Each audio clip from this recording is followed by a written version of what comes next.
What is up? Welcome back into the Red Shirts Fantasy Football Podcast. If you're not watching on YouTube, you already know you're doing it wrong. But if you are watching on YouTube, you're going to find myself also rocking a bro tank tonight, along with Okada. He just looks so good in his tank tops on the shows. Get it? But I thought I wanted to try to get like Okada. We're trying to convince John to also join the snapback gang with the bro tanks. He said no. Fellas, how is everybody doing? Concerned. Before we start, I'm concerned about the depth of Betts' tank top. Like, Okada's is a little bit more of a regular. His basically starts off the shoulder and swoops to his belly button. So that tank top that Betts is wearing is it's a mood. Oh, it's something. Mood. That's how I'm feeling tonight, John. I'm feeling a little spicy. You are. I can tell. There. Yep.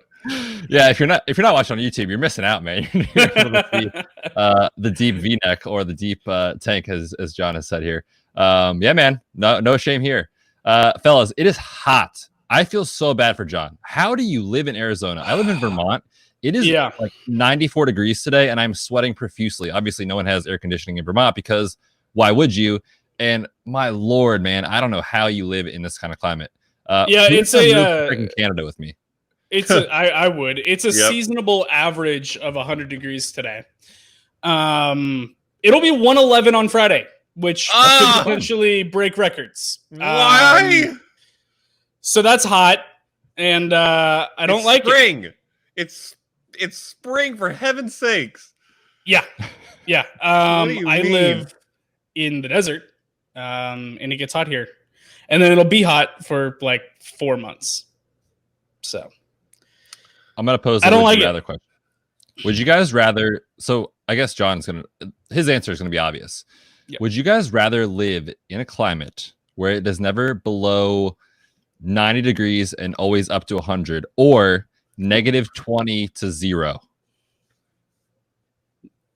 I feel like that's not quite extreme enough for the heat, and your extreme cold that's definitely extreme. Pretty freaking extreme cold. Okay. 100 degrees to 100. I think that's pretty fair, but here's the thing: like 0 to 20, I wouldn't say is quite suffering. Minus 20 to 0 is like suffering range. Yeah. So I think I buy that. It depends on what I do. Like if I'm a podcaster, I'll take the cold, man. Easy. It's an easy call. Yeah, you just hang out inside, no big deal. Yeah, get some blankets. Put my podcasting spot next to a fireplace. We Gucci. But nice if I have to drive to work or go outside for any reason, which one of these days, again, we will have to do. I don't even remember what it looks like out there. Then it's going to get rough. It's hot here, and I don't like it. So I'll take the cold. Dude, I am always team cold. You can always put on an extra layer of something. True. Underwear, sweatshirt, hat, gloves, 4 jackets. Yep. If you're hot and sweaty, like you're just done. Nope, you're done. You can take it all off and still not be good. And you can't take it all off without getting arrested. So it's a lose-lose. True that. On that note, let's get into some football tonight. We are talking old faces in new places. Talking about some free agents who made a move this offseason, maybe trades. No rookies on the show tonight, just talking veterans, but talking about those guys that are on a new team for 2020 and what it means for fantasy football. Welcome into the show. Super excited to talk about this tonight, guys, because there's a lot to unfold, a lot to unpack. Before we get into it, reminder, we are giving away, literally for free, a Devontae Adams signed jersey only for a couple more weeks. So get up in there. You got to check out patreon.com/redshirtspod. Check out the pinned tweet on our show account at redshirtsffpod for more details about that, different ways to enter, etc. Get in there. Time is running out, and you don't want to miss out on that awesome signed jersey. And also a reminder, you can find all of our articles on the website, redshirtsfantasyfootball.com. Our boy Cam Harper has been crushing it, looking at some quarterbacks from 2019 and projecting what they're going to do in 2020. Great articles going up on the site every single day. Check that out. All right, fellas, we're going to skip the news. Not really anything going on in the last few days. No injury updates. So we're going to get right into it. We're going to start with a man who apparently is not good at golf and also this past weekend. We are talking Tom Brady. Okada, did you watch any of the match? I did. I fortunately managed to accidentally, this is true story, not come in until the last half when Brady was not as horrible Boy, as he was. I wish that you were watching the first. I know. That's what I heard. So bad. But all I know is that the ripped pants and the bad front nine were all erased by that gorgeous holdout approach shot. It's just, it looked like, one of those touch passes to Gronk down the sideline. Woo! It was beautiful. Okada, that is a professional transition because we're going to talk about both these players. And fellas, we might as well just talk about them together. Sure. Because we're talking about the Tampa Bay Buccaneers. We're talking Tom Brady about and Peyton Manning? No. Rob Gronkowski coming out of retirement now in Tampa. The two of those guys, fellas, let's start with Tom Brady. Obviously, he leaves behind the best legacy at the quarterback position that existed in football up until this past year. What does it mean for Tampa? I mean, he's got excellent pass catchers there, a good offensive system with Bruce Arians. How high are you guys on Tom Brady here in 2020? I feel like the closer we get, the more excited I get about Tom Brady's potential fantasy relevance for this upcoming season and for the next 2 seasons, really. I mean, the fact that he managed to put up over 4,000 yards passing last year with that receiver core, there was nobody. There was nothing. There was Julian Edelman, and that was it. Who else caught passes? Mohamed Sanu was hurt with the second he came over. N'Keal Harry had 12 on the year. Who else caught passes? How did he get over 4,000 passing yards out of that core? I have no idea. Still put up 24 touchdowns, only 8 interceptions. The turnover numbers are going to be low, which is probably one of the things that Bruce Arians is super excited about, as opposed to 33 interception Jameis Winston. I don't know. I see him coming in and having the core that he does there, and I'm like, okay, maybe he's not going to throw for 5,030 touchdowns, but maybe he throws for like 47 and 28. Like, I don't think it's going to be that far off. I think he's going to come in and everyone's going to write him off and say that he can't throw the deep ball. And I was kind of thinking that a couple months ago, but the more that I look at it, all he has to do is get the ball into the hands of Chris Godwin, Mike Evans. They just drafted Keyshawn Vaughn. And then I don't know if it's a conspiracy theory or not that Gronk went and wrestled for a year and then just waited for Brady to find his spot and then go join him. I think that probably happened. Yep. But Gronk's just going to run right up the seam like he did forever up in New England, and they've got that down to a science. So I think it's incredibly possible that Tom Brady is a fantasy quarterback 1 for the first time in years. First of all, that last statement feels a little rude, but that's fine. It has been. It's been a long time. Yeah, since he was a fantasy quarterback 1. Okay, here's what I know. To John's first point about his yards, he was 7th in the league in yards last year, guys. Yeah, it's insane. 4,057 yards. I don't think anybody would put that number that high if you just asked him without prior context. 7th with arguably the worst, certainly a bottom 3 or 4 pass catching core in New England, and yet everybody wants to talk about the fact that he can't throw. Not only was he 7th in yards, of all the guys ahead of him in yards, only one had fewer picks. That was Russell Wilson. Brady only had 8, and 2 of them had fewer touchdowns in Goff and Rivers. So he was among the most productive and efficient and reliable quarterbacks in the league still, with absolute poop on a stick running routes.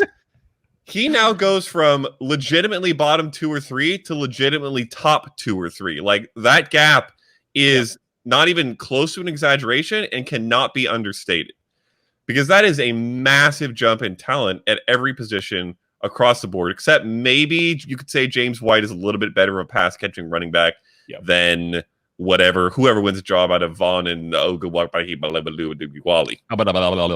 Yes. Yes, thank you. So listen, 4,728, that honestly feels a little high and like top 6 quarterback potentially, especially with the low number of picks Brady will likely throw. Yep. So that's pretty rich. I don't know if I would quite buy into that. But I do think he has a very good shot at being a QB1, and I don't think he's lost nearly the step that a lot of people have, and I think he's going to surprise a lot of us. So, like, if I had to choose between 4,728 or, below QB15, I'd probably go towards John's side. Yeah, I think that sounds about right. He seems like a guy that I'll probably slot in like the 10 to 12 ranking spot for quarterbacks. So back in QB1, I think is totally fair to project. Bruce Arians, quarterback, just always produces. Now, he's never worked with someone that's Tom Brady's age. However, he's probably never worked with someone that's as good as Tom Brady as a quarterback. So, it could probably balance itself out. I have a little bit of pause in regards to just how good the game scripts were for Jameis, for Chris Godwin, for Mike Evans. Like, I don't think people understand how perfect that scenario was. You have a guy who doesn't care about turnovers, chucking it deep every play, and pick six left and right. Great. Get the ball back and do it all over again. Like, it was just perfect for the Bucs pass catchers. So that's going to hurt them a little bit, but the quality of targets should improve. So I think it's probably a small downgrade for those two guys. Like, Mike Evans will probably slot in as a back end wide receiver 1, Chris Godwin right there in the middle. But if you have those two wide receivers as top 12 options, obviously the quarterback has to elevate. Fellas, let's touch on Rob Gronkowski. Obviously, we haven't seen him in a year. And when we did see him, it wasn't his best. Obviously, he was dealing with the back issues, and there's speculation out there. Maybe that's why he took the year off. Maybe it was to go wrestle and then play with Tom again in Tampa. Whatever it is, he's back on an NFL field. But the argument all last season was, well, does Bruce Arians' system benefit the tight end or not? And it turns out it didn't really matter. Or it turns out O.J. Howard just isn't good. I'm not sure which one yet. But what are your thoughts on Rob Gronkowski here coming back on the field in 2020? So that's honestly the real tough question that kind of has to be answered, because we all think O.J. Howard is really, really good. Like, from a talent standpoint, what we thought O.J. Howard was, and that view has been kind of tainted by the last couple of years and Bruce Arians, but what we thought he could be is as talented as Gronk probably is now. Not as Gronk was at his height, but certainly at what he is now.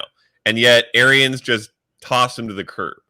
So is it because Howard is secretly not that good, or does Bruce Arians have no interest in the tight end? Or does Jameis Winston have no interest in the tight end? It's really hard to say, because what I think it's probably going to come down to is whether Tom Brady or Bruce Arians has a bigger say in where the ball goes on a play. Because Bruce Arians is going to write the scheme, but Tom Brady is going to pick the target.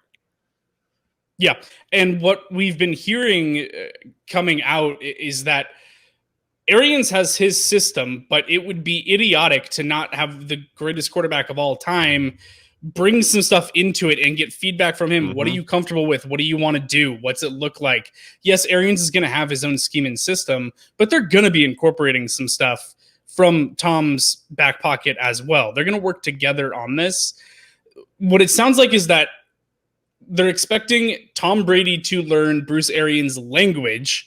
And then once they have the language piece down, then it's okay, how do we put this together into a playbook together that works the best for everybody involved? And if you don't think that Brady's going to be like, well, I've been throwing to this guy for years, and I really like when he runs this and he knows how to run this, you don't think that they're going to be incorporating that into the playbook. I think that Gronk, from the familiarity standpoint already, has a huge advantage on some of the other pass catchers, like the secondary, ancillary pass catchers on that team. I think that Gronk is going to get the looks. Now, I don't think he's going to be an elite fantasy asset by any means, but after the top 4-ish tight ends, top 3 to 4 tight ends, it kind of becomes a little bit of a crapshoot anyways. So if I can wait and I can hold off and get Gronk late, especially in redraft just for one season, yeah, I'll probably roll that dice and see what happens. In Dynasty, I mean, I have no idea. If you're in like an absolute win now team, but he's already off waivers, everyone's already picked him up and spent their entire offseason fab on him anyways. But yeah, I think that he's got a good chance at being involved and not getting a huge target share, but he could get a lot of looks in the red zone, and that can really pay off for fantasy tight ends. Bets. Yes, sir. 901. Over under, would you draft Gronk? Over being the 10th round or over being the 8th round? Over being the 10th round. Over. I don't know, man. I don't want to rely on just tight ends for my tight end, or just touchdowns for my tight end. and that's what Gronk's going to be this year. To be honest, he has lost a step or two or three. I mean, the last time we saw him, it was not pretty. Now, can he sub in on, red zone packages and catch 9 touchdowns this year? Sure, probably. But also, I don't want to bank on that. Can he lose 6 steps from being the most dominant player at his position in the league, maybe besides like Aaron Donald, and still be a productive tight end? That's also a question to answer. Like, he's also had a lot of time to get his body right too. Like, he looks. Great. That's like, a double-edged sword, because it is. If he hasn't been keeping, exactly. Yeah. Like, I can see it both ways. But if the health things that were slowing him down, and that's no longer a problem, and now he's got the off season to go catch passes in a park with Brady for the next 3 months while they're ramping up for the season. I don't know. It could go both ways. But maybe Definitely. He doesn't come out looking as slow as he did the last time we saw him on the field.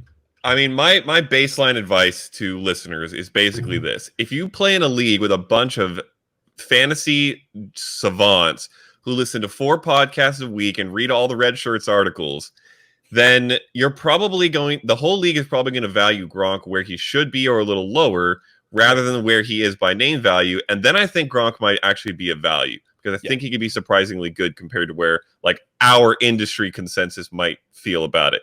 But if you play in a league with a bunch of people who go by names and who the guy is and whether they know them, there's no way I'm drafting Gronk, because he's going to go 7th, 8th round or earlier, and that's not going to be a value. Yeah, I think I'm with you on that for sure. It's a great point, Okada. All right, guys, let's kick it over to the next quarterback. We're talking about Phillip Rivers leaving the Chargers, going to Indianapolis. I feel like we've talked about this quite a bit on the show. So, if you don't have anything too in-depth to mention here, don't feel like you have to. But, guys, I don't know about you. I just think Phillip Rivers is washed at this point. I think it's probably a lateral move for the pass catchers there in Indy, given that Jacoby Brissett was just a game manager. Phillip Rivers' deep ball is seriously lacking. I think they're going to lean on the run game a ton. I think it's good news for Jonathan Taylor. I think it's good news for Marlon Mack early in the year. Jonathan Taylor's going to steal the show at some point. And then we talked about it with the pass catching running backs, right? We saw what Austin Eckler did. We saw what Melvin Gordon did. And the other thing that I don't really love about Phillip Rivers is, he gets to the line. There's like 5 seconds left on the play clock, and he runs up and changes the play and claps his hands like a maniac. And then all of a sudden snaps it with, 1 second left on the play clock. Like, it's just not good for tempo. I'm out on Phillip Rivers, man. I'm not really interested in the Colts pass catchers this year. Yeah, I have no interest in Rivers. I have no interest in Hilton. And I have no interest in probably any receiver. The only guy in the past game that I'm interested in is Nyheim Hines.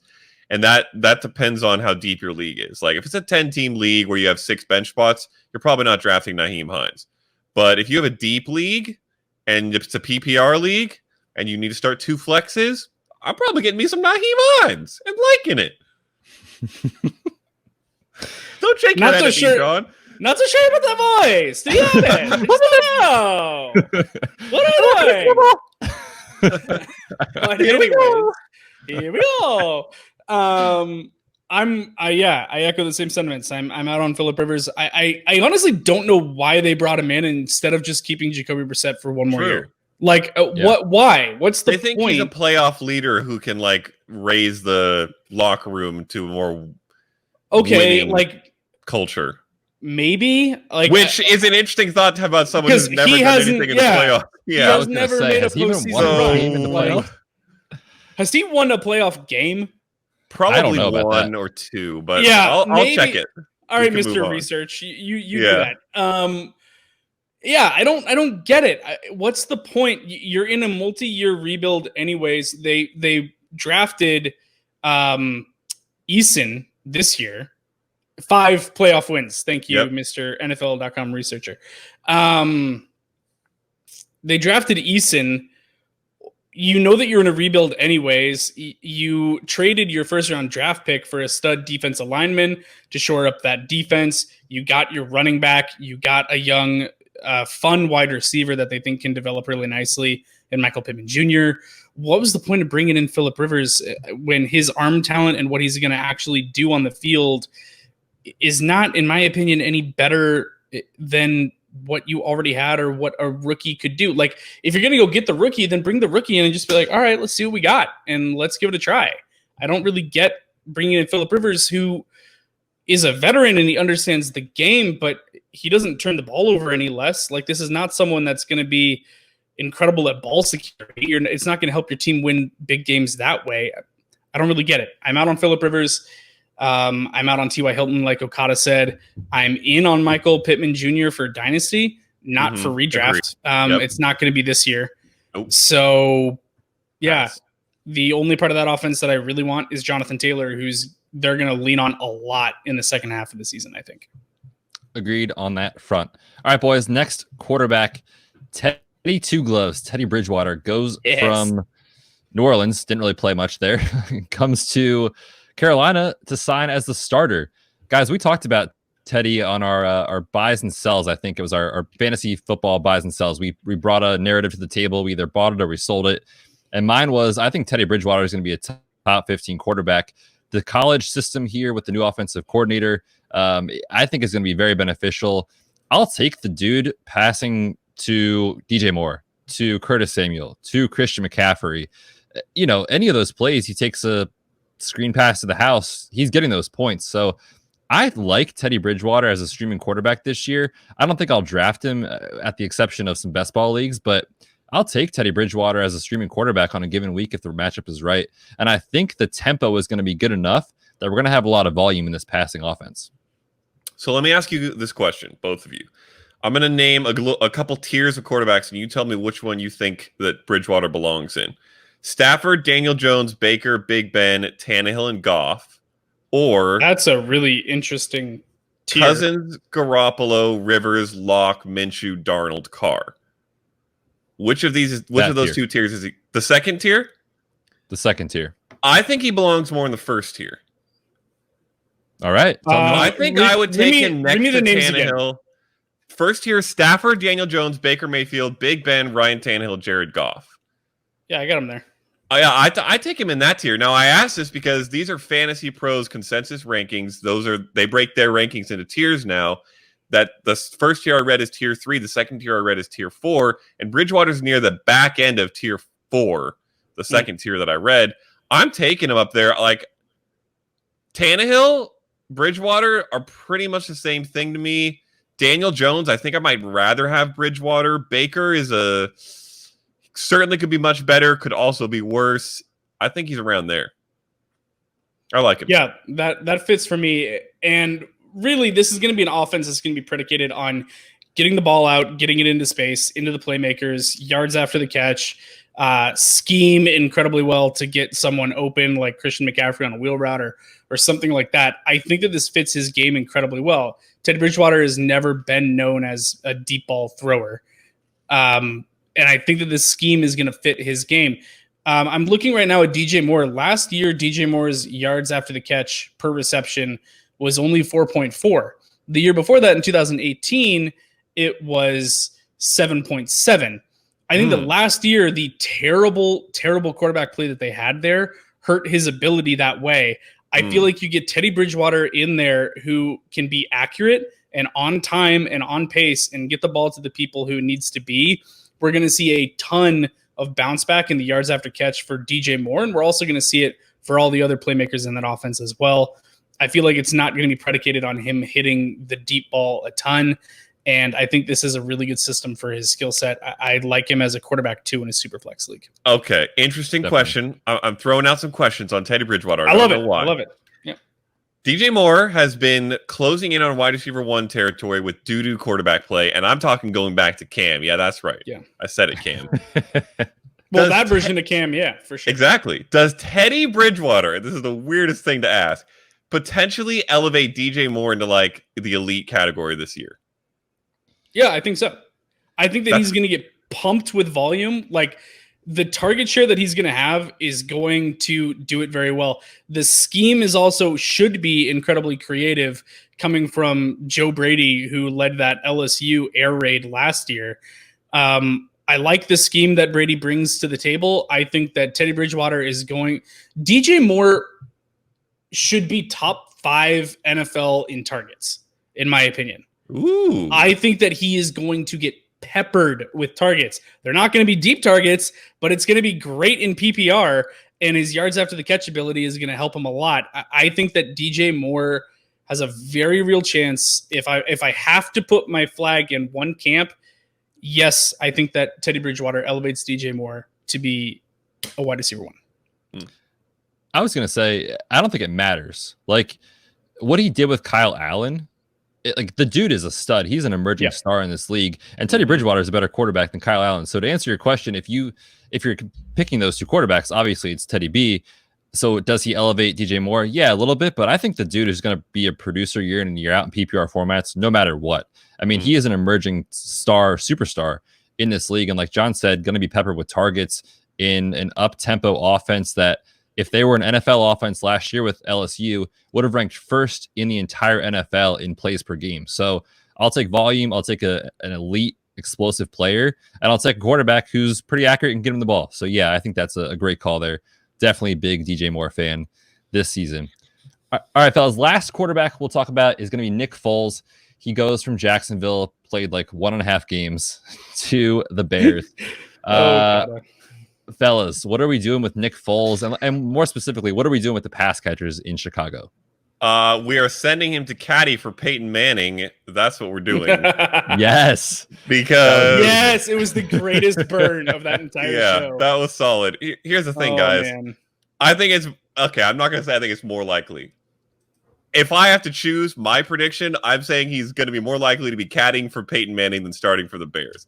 I think Trubisky is getting this job. I think he has the first, second, and third crack at it in the offseason, which there probably isn't going to be much of, which helps Trubisky and not Foles. Yep. And Trubisky is going to have to be garbage to give the job up. And has he been largely garbage? Yes, he has. He's also won them a lot of games and shown a lot of flashes. No.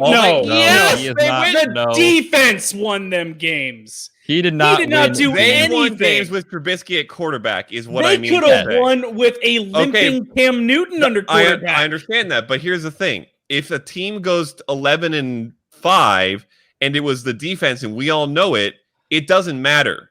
The quarterback still keeps his job no matter how bad he was. Because you're winning games. That's all that matters. And if Trubisky keeps them in enough to win games, which I think he's capable of doing, they're not going to take the job away from him.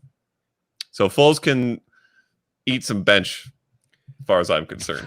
Okay, so I disagree. I think that team had an absolutely dominant defensive season a couple years back. Last year, he was so bad. He regressed. We all know this, right? Like, he showed more promise in his first season than he did last year.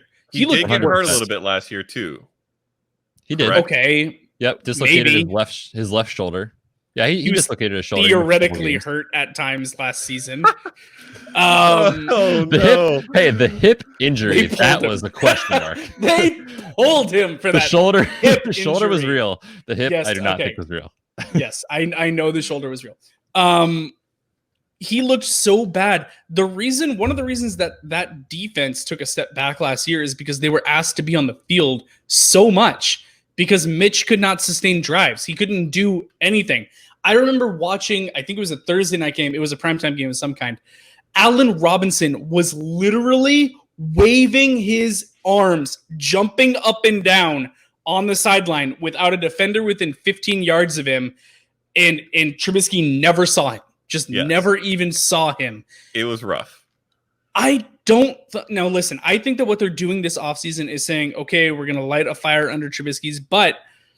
But they also didn't pick up his option for next season. True. Because they need him to prove it. It's one or the other. They're not tied to him after this year. Correct. You're either going to show up, we're going to bring in the pace car behind you to push you along, but if you don't live up to it, why not turn it over to Foles at that point if you know that you have a really good defense, and at least maybe Foles, who has proven it in the past, can come in off the bench, do a little bit of his magic, and give them a chance. Tiny little one chance. That's all you need. that one chance to make a little bit of a playoff push if you know that you've got a defense that can play. They're not going to ask Foles to come in and throw it around the yard, but I don't think that it's unrealistic that Foles could take over at some point this season. So this is what it boils down to for me. You look at Trubisky's last 2 seasons, right? One season, the Bears were great. He was fine. Last season, he was terrible. According to most people, the Bears were not great. They went 8-7. You take those 2 seasons, you put them together, you take the per game averages, you put it out for a full season. All right. So basically what I'm saying is we take the last 2 years, make an average Trubisky, have him play this year. 3,500 yards, 23 touchdowns, and 12 picks. And he brings rushing ability that Foles does not. That does not lose a quarterback a job. There's no way that those stats. You want to ask Jameis Winston? That's not 12 picks. That's 30 picks. It was also 5,000 passing yards and 30 touchdowns. 30 picks is inexcusable. That's how you lose a job.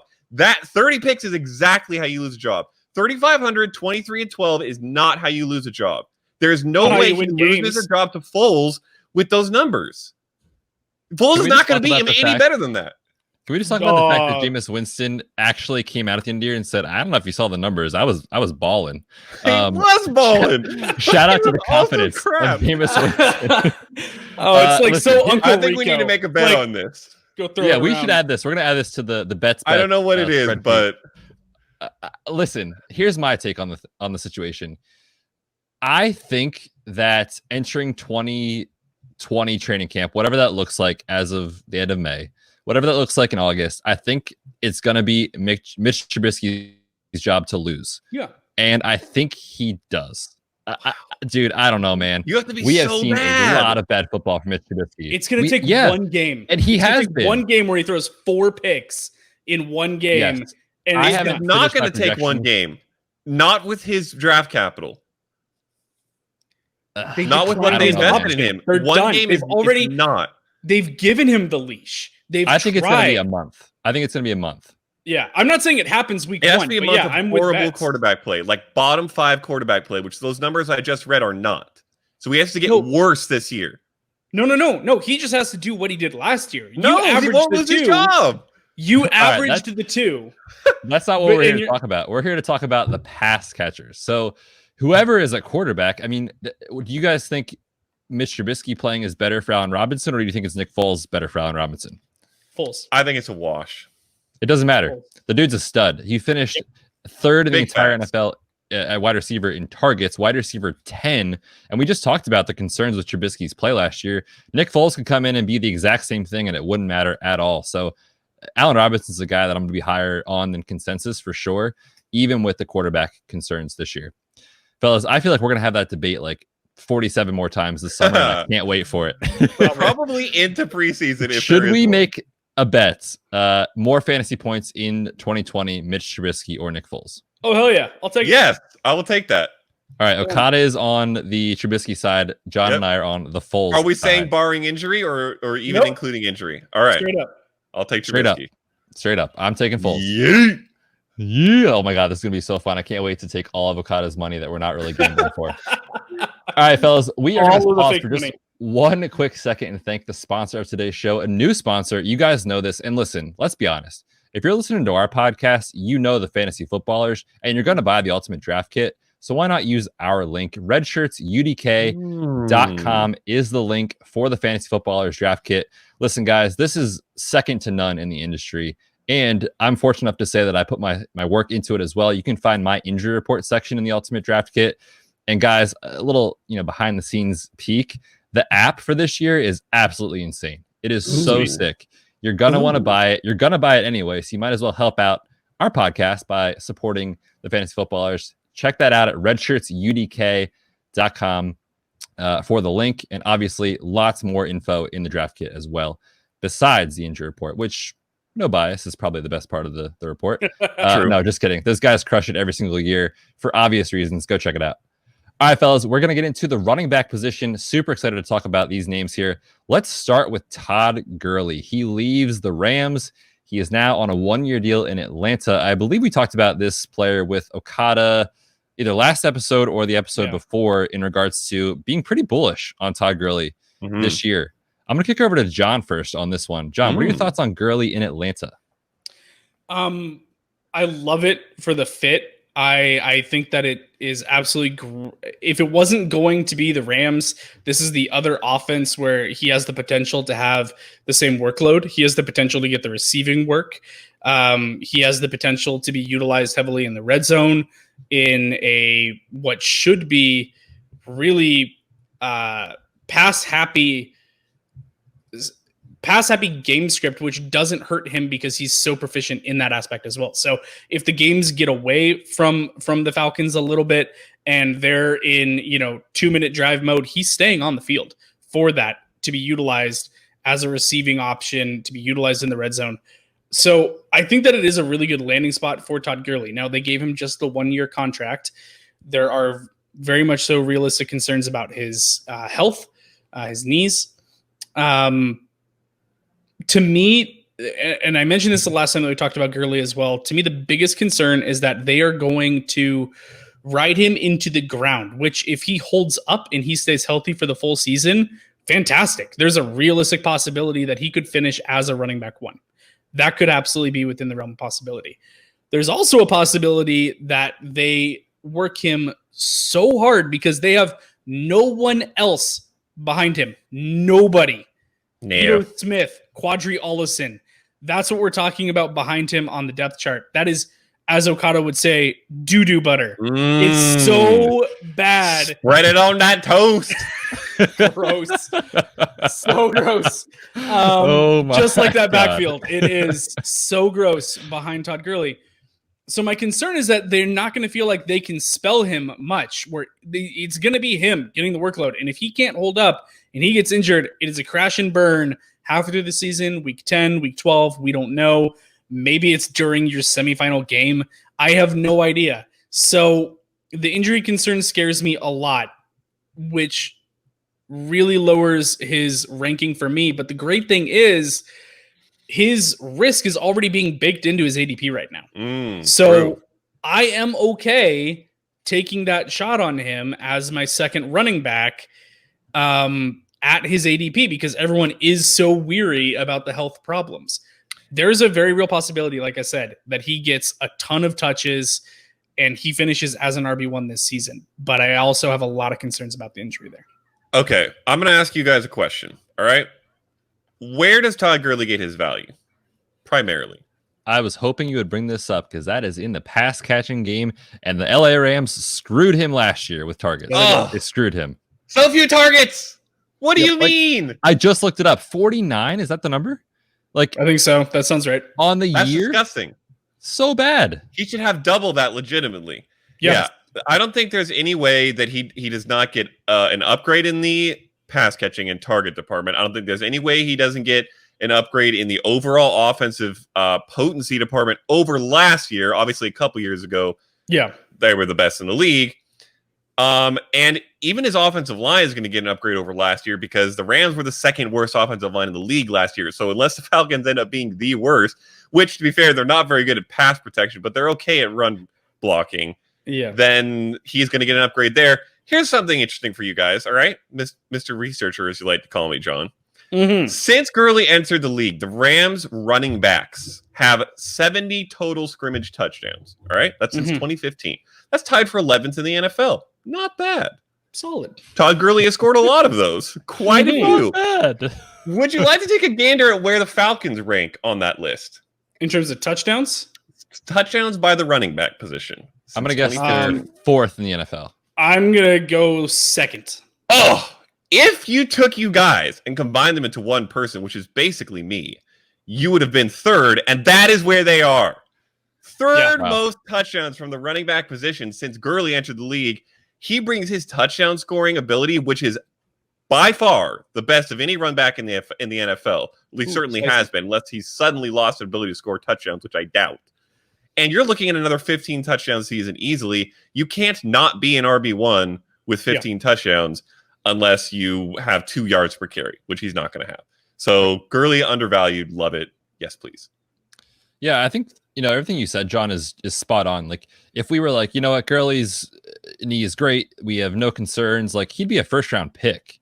Yeah. And I think his injury risk is baked in. Now, I certainly have concerns about the workload, but I've already done my projections for the Falcons, and I can't give touches to Quadri Allison and Brian freaking Hill. I just can't do it. I tried to pull Gurley down, and I couldn't because there's no one how they can do that. I mean, honestly, they should sign Devonta Freeman back on the roster to be the backup. Like, I don't understand. I don't understand. So, and the other thing is just kind of narrative street. Like, Todd Gurley's got something to prove this year, man. I mean, he was the face of the NFL a couple years ago, kind of a down season, so to speak, last year. And now he comes in, and I think the passing game is really where he's going to get his value. We saw Devonta Freeman last year, and guys, I'm in the camp that I think Devonta Freeman's done. I think he's washed at this phase. So does the NFL, apparently. Yeah, loved him a couple years ago. An absolute rock star for fantasy, but I think he's done. You know what he saw in terms of targets last year? Devonta Freeman. He saw 70. Oh my god! 70 targets last year? Yes. Give me Todd Gurley with 70 targets. Yeah, he'll return value. And so I think at his ADP right now, unfortunately, I think people listening to the show are going to get really smart and maybe his ADP is going to rise. Guys, but at his ADP at his ADP right now, I am in. If he creeps up into like the second or maybe early third, I might be out with the risk. But in the fourth round, like, sure, why not? Yeah, I'll take Todd Gurley there. No doubt. All right, fellas. Next, running back to talk about Melvin Gordon. He leaves the Chargers. He lands in Denver to join Philip Lindsay. Now, I believe Okada has some pause on Melvin Gordon. Is that right? I do have a little bit of pause about Melvin Gordon bets. First of all, I think he's had nearly as much nagging knee concerns as Gurley has over the last his career, basically. And I feel like that's getting a little overlooked comparatively to Gurley because Gurley's was end of 2 seasons ago, and Gordon hasn't. I mean, he's missed 4 games in each of the last 2 seasons. I really feel like this is getting overlooked. I don't know. Is he an incredibly good running back when he has the ball? Yes. Can he catch passes as well? Yes. Is he going from an offense that is extremely productive, used and valued his abilities very well, and heading to a Broncos team that we don't really know what it is or what to expect? I think I see it as a downgrade in the offense. Yes, they got a lot of weapons for Drew Lock to work with, but it's still Drew Lock. It's still a young offense, and I don't see them all of a sudden becoming top 10 or 8 as far as producing and scoring.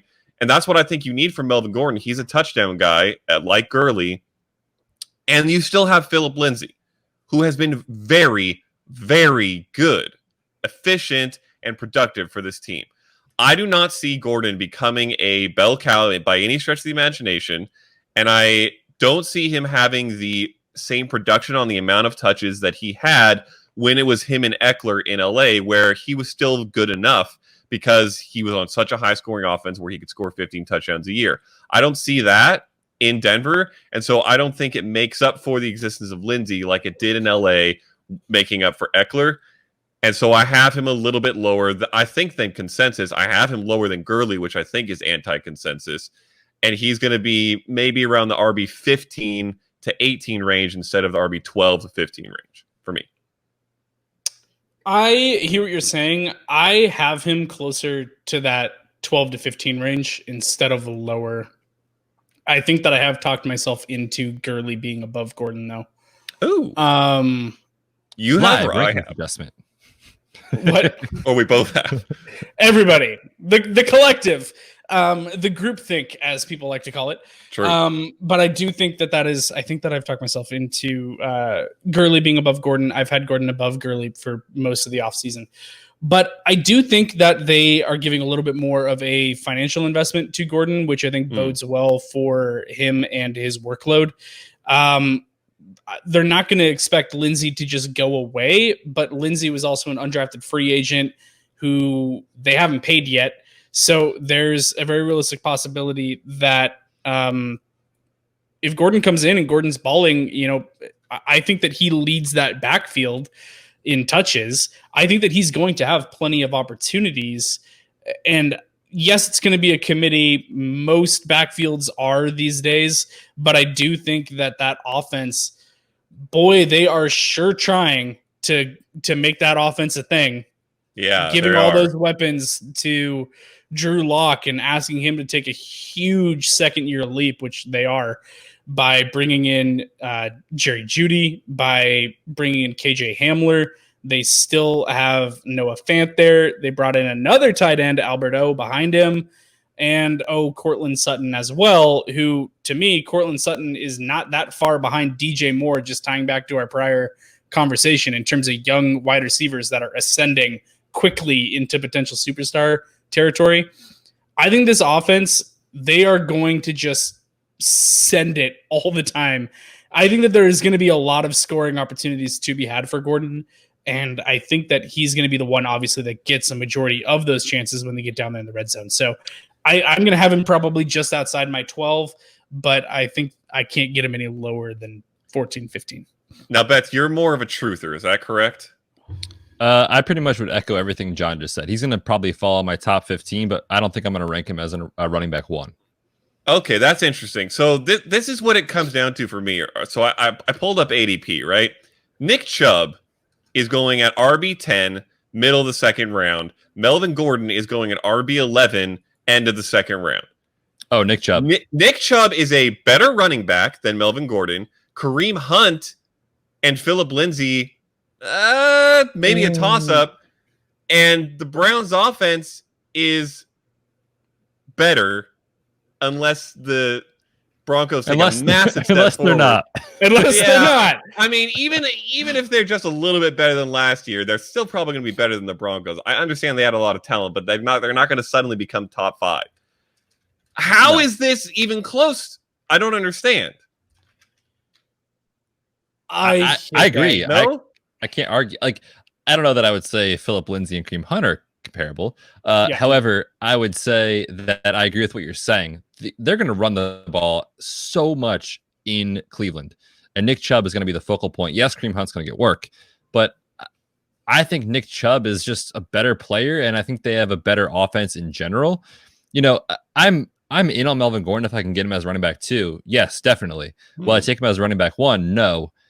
I have pause. Like, I have serious pause about Drew Lock. You know, everyone just is assuming this offense is going to be excellent, and Drew Lock's going to take a huge step forward. He only has 5 starts in his NFL career, and he's getting 2 rookie pass catchers and a second-year tight end. Like, it's not a sure thing. The only sure thing on that offense is Cortland Sutton. I don't know about Drew Lock, and that's why I pulled Melvin Gordon down. If you were going to tell me that offense is going to be top half in 2020 and you can guarantee that, I'd be like, yep, they're going to be in the red zone. Melvin Gordon's going to get a ton of goal line looks. Like, I'm totally in on him. And that's why I have him kind of at that running back 15 range. So, yeah, just a word of pause. Maybe put a little cold water on that Drew Lock narrative for everyone out there. Yeah, and that's the thing. After the NFL draft, everyone was like, Drew Lock for MVP. Like, it was unbelievable what people were saying post-draft. And yes, and it was what we had to talk about. So you can't, like, that's just what happens. But you have to.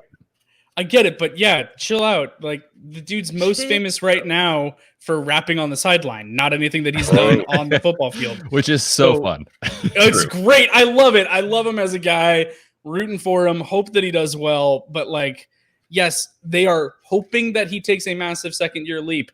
The upside is there for a lot of good things to go right in this offense. There could also be a lot of downside to this offense, too. We don't know yet. So I have him Gordon outside the top 12. And yeah, I'm down on Chubb a lot because of the splits that we've seen with Hunt being there and the 12 personnel that Stefanski likes to run. But it is still Chubb over Gordon by a lot. It's not close. I would not be drafting them like half a round apart. Yeah, I think we're all in agreement on that one. All right, guys, really interested on this next player. We're talking David Johnson, the former stud running back, top 5 overall pick in redraft leagues. He is now an afterthought. We had a listener question come in on Twitter. They said, should I keep David Johnson in the 13th round or should I take Cortland Sutton in the 4th? That's how far David Johnson has fallen. Now, this person's and I'd probably still take Sutton in the 4th, to be honest. Bad, John. No. Let's talk about that. And I will say that's probably not how most redraft leagues or keeper leagues work. This guy's league is it was basically however you took them as a rookie, you could keep them for however long you wanted. So he took him as a rookie in the 13th round. So that's why he has that value. Good for him. But what I would like to say to you, John, Tell me why you are so down on David Johnson in 2020. Okay, so it was an exaggeration. A 13th round pick for David Johnson. Yes, give me David Johnson. I'll keep that. But it does just go to show, man, how far he has fallen that it's even a question that you kind of have to think and go, I don't know, for just a second, because he's already 28 years old. I don't know how that happened. David Johnson's already 28. I think he started a little old. He did. He was old coming out. He came into the league at like 24 and a half, I think, or something like that. But I just have a lot of concerns. He looked so bad last year, and he had injuries, and I get that. But boy, he was turning like a freight ship. Like after the injuries. So slow. Yeah, after the injuries. He had, I think, 5 or 6 games before, and he looked incredible. That's pretty important. It's true. I just don't know. 28 years old, coming off of injuries. Yeah. I don't know that he's going to come all the way back. 28 coming off of injuries in a new team, new scheme, no offseason workouts. I'm very, very hesitant about that. And granted, the same thing can kind of be said for the other two. Basically, we're talking about all the superstar running backs from 2017 today. That's essentially what we're talking about on this show. Yes, it is. And what they're doing. Oh, no. But I just don't know. I'm concerned. Granted, same thing that we've been saying about Todd Gurley. There's no one else in that backfield unless you're counting the other D Johnson on that roster. But so he's going to get the workload. He's going to show the passing ability that he's always had in his career. But I don't know how well he's going to rebound and if he's got it left in the tank. And they have a terrible offensive line in Houston. So I don't know. I have a lot of concerns. Out of those three, he's the one that I am by far the most concerned about. I don't have him anywhere. I don't have him on a single team, and I have a lot of teams. So I'm really, really, yes, really out. The only player in the NFL John does not have one share of. I actually should look up what players I don't have a share of. Here's the problem, Betts. The problem is that John is going to hate, and I'm just going to shake it off. Shake it off. Good God. You know how I'm going to shake it off? With Carlos Hyde's tush. Okay? Did that just happen? Yes. 2019, Carlos Hyde. Yeah, so guapo. I know. Carlos Hyde had 10 catches, and still managed 1,100 scrimmage yards and 6 touchdowns. They also had DeAndre Hopkins. And that's true. By the way. That's also true. That offense is not going to go anywhere. Well, it's going to go through David Johnson is where it's going to go. David Johnson is going to have 6 times as many receptions as Carlos Hyde had last year, and there is no way, barring injury, that he finishes with less than 1,100 yards or less than 6 scrimmage touchdowns. No way. My injury concern is so high, though. Yeah, he is. Okay, he's a way better back than Carlos Hyde. He's not going to finish the season. No, I will bet money that is a valid concern, but I think that's the only fair concern. Because if he's healthy, there is no way he's not a more talented back. There is no way that he doesn't get orders of magnitude more targets than Carlos Hyde got last year, and Hyde was still productive in that offense behind the same line. You guys mind if I jump in? Yes. Do it. You guys are like, I don't know about his injury. I'm not concerned about his injury. I'm so worried about his injury. If only we had someone on this podcast who could talk about injuries. If only we could find one. we should look for one, Okada. Actually, yeah, we should. Let's start the search. Yeah. Yeah. So here's the scoop with David Johnson. It popped up on the injury report mid-October with a back injury. Now, in season, lower back pain, whatever it is, whatever was causing it, it's hard to tell. I'm not in the room with the guys when they're evaluating, but it is very likely to recur. It can affect you for a very long time, as we've seen with other players. So for last year, I'm willing to kind of write off that second half of the year and say, like, he was not himself. I mean, you look at the tapes from weeks 1, 2, 3 compared to like week 11, 12, 13, it is a different player. And I think injury played a huge role in that. He also had an ankle injury, which plagued him for several weeks. So a full off season to heal. I think he'll be okay for this season. I think he'll be able to stay healthy and on the field, but he is entering that age where the predictability of that is less successful, so to speak. And we see running back production drop off at that age. So from a health perspective, his injuries don't really scare me, but his age and the profile and how quickly he fell off scares me. Now, to your point, I struggle with this decision because I'm kind of on the fence with David Johnson. I think David Johnson... We bounced around on the fence not having an injury expert. You bring in the injury expert and you're still on the fence. No. It's not about his health. It's not about his health. Okay. It's about the performance and the age. Right. But you just said Carlos Hyde. Carlos freaking Hyde. What he did last year, David Johnson can be a running back 2 this year. No doubt. He can be running back 2. I will say on the opposite side of what John was saying. What's that? His ceiling? Yeah, ceiling for me is a mid to low end RB2. I don't think he gets any. I think mid RB2 is fair as the ceiling. I will say. No, that is not fair. What are you talking about? He is not average. He was not average over 4 yards a carry fantasy just a few years ago. Okay, 5 years ago. Good a couple years ago. No, not 5 years ago. It was 2016. It was 2016. But if David Johnson is fully healthy, what percent of that person do you think he is? 60%? Yeah. What? Dude, yeah. Look at the data. The 27 years old. 27 years old is when we start to see running back production fall off. Okay, but 28 is not out of his prime. Yes, it is. Yes, it is. Running back production peaks at age 24 and age 25.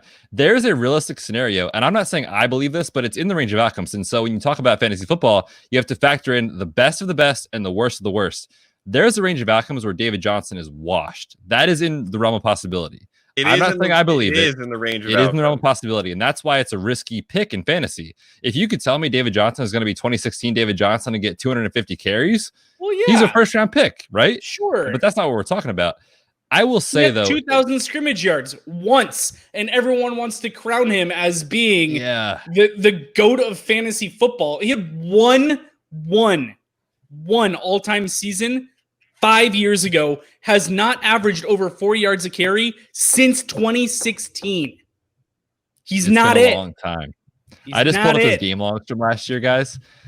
They were spicy. No, they were not. He was spicy in the pass catching game. The running game was atrocious.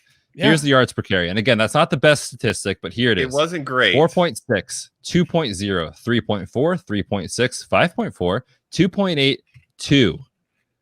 Guys, if he doesn't catch the football, I have concerns. Okay, and he's going to. There are vacant targets available. And shush. That offense as a whole is going to be so bad. So bad. That sounds great to me. A team that is not doing well is going to target its running backs. Wow, we have what's the bet? We're gonna put this on the show doc or on the bets doc. I mean, okay, well, you think of a bet. Well, I give you this stat. You just gave the yards per carry stat. In his first 6 games before he got hurt in week 7, he was on pace for 1,635 scrimmage yards and 13 touchdowns. He was incredibly good. He was so talented. Cliff Kingsbury's spread it out, throw it all over the yard offense. Now he's going to Bill effing O'Brien. He's going to good old Bob, and you're going to trust that he's going to get the same production as an innovative, offensive-minded young head coach? No way. Not a chance. Kingsbury's smart, but the Cardinals' offense was not top 10 last year. It was not blowing anybody's minds. No, but they were at least targeting him. The Cardinals running back as a collective scored the 3rd most fantasy points. Yeah. That was a very friendly system. I disagree wholeheartedly with that. It's not all I'm saying is he was on pace for 1,600 yards. That's talent. Betting the line. Let's put you want to set the line for bets. Let's put the bet. RB 17.5. Yes, I was going to say the exact same thing. Yeah, give me the under. Oh, that is spicy. So John's on the over. Yeah. I'm going to also take the over. Shocking. Shocking. Listen, man, he is such an enigma. There is such a range of outcomes. He is super intriguing. We'll talk about him more as the season goes on. We got to move on to the next player, though. Yeah, we do. Really good debate. 17.5 was the line, correct? Yes, 17.5. All right. I'll take that line. Listeners, let us know your thoughts there if you're over under on that one.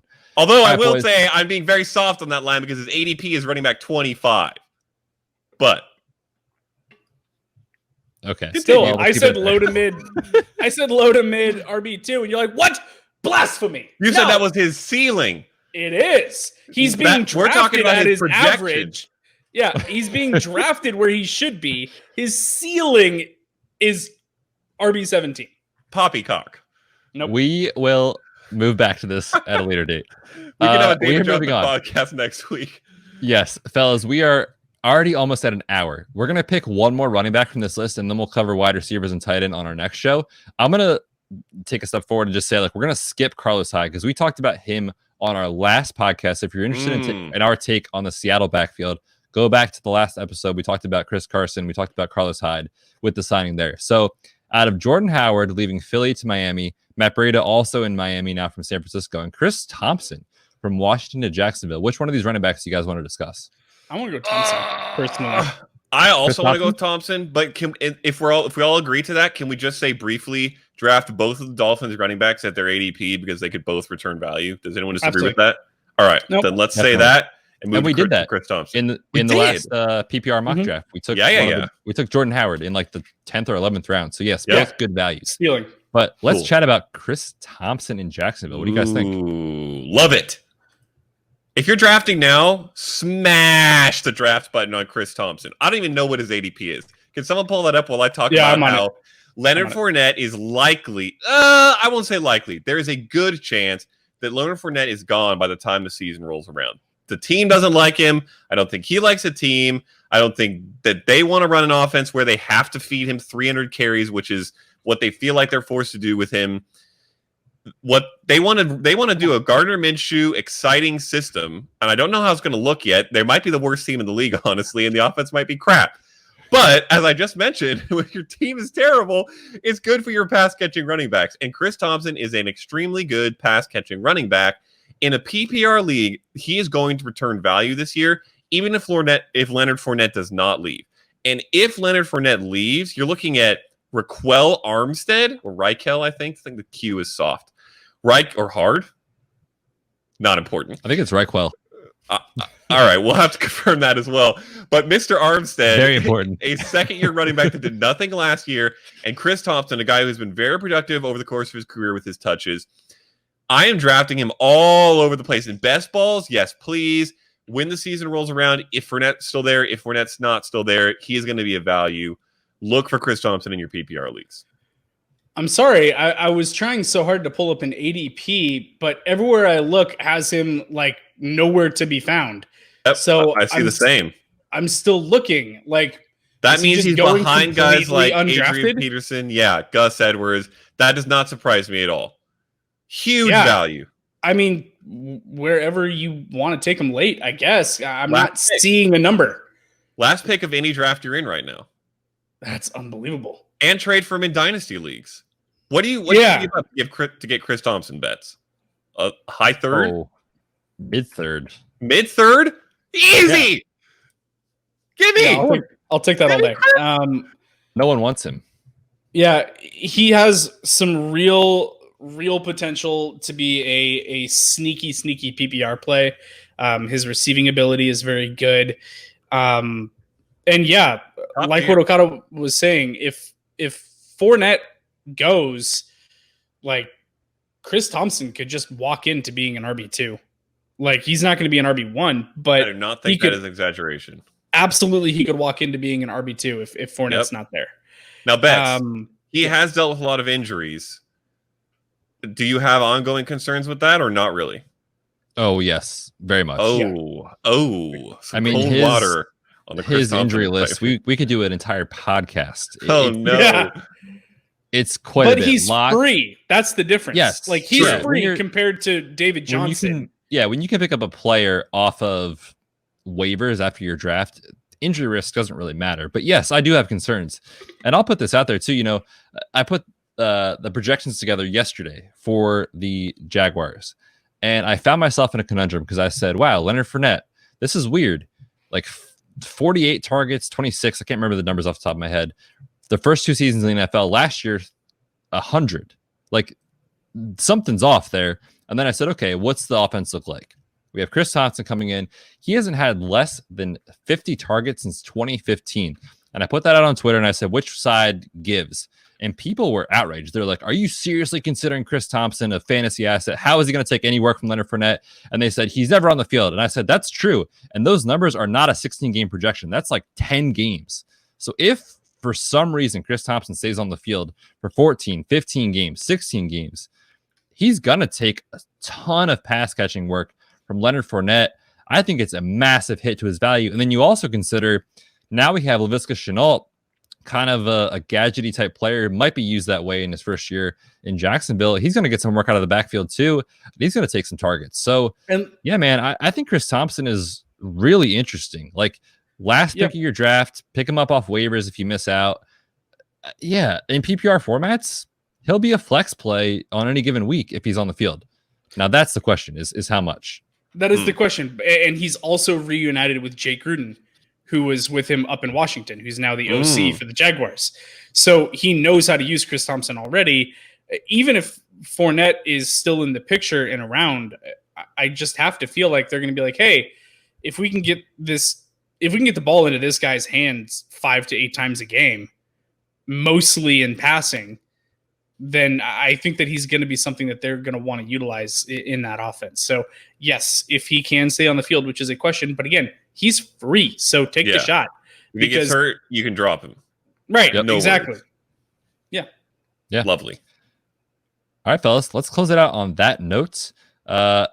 We had planned to cover quarterback, running backs, wide receivers, and tight end. I should have known that was not happening. Psych! So we will cover wide receivers and tight ends on our Saturday podcast, which we'll record on Friday. Fellas, this is the last week of 2 shows per week. Listeners, get ready, man. Hit that subscribe button on YouTube. Subscribe in your podcast app because we're coming at you 3 days a week starting in June. More of Okada's blazing takes on David Johnson, more of John's shooting it down and saying, no, you're wrong. Man, it's going to be a fun summer. I hope you guys are along for the ride with us, listeners. Reminder, check out patreon.com/redshirtspod. If you want even more of our advice, you can get in the Slack channel. We have a fantasy football community. Awesome people in that Slack channel talking fantasy every single day of the week, as well as other resources coming soon, including our top 200 rankings for the season, our do not draft list from an injury perspective. We have some DFS content coming, all sorts of good stuff for you guys. Check that out at patreon.com/redshirtspod. Until next time, follow us on Twitter at redshirtsffpod, at Matt Okada, at Dynasty Beard for John, at The Fantasy TT for me. We are back on Saturday. Until next time, we are the Red Shirts.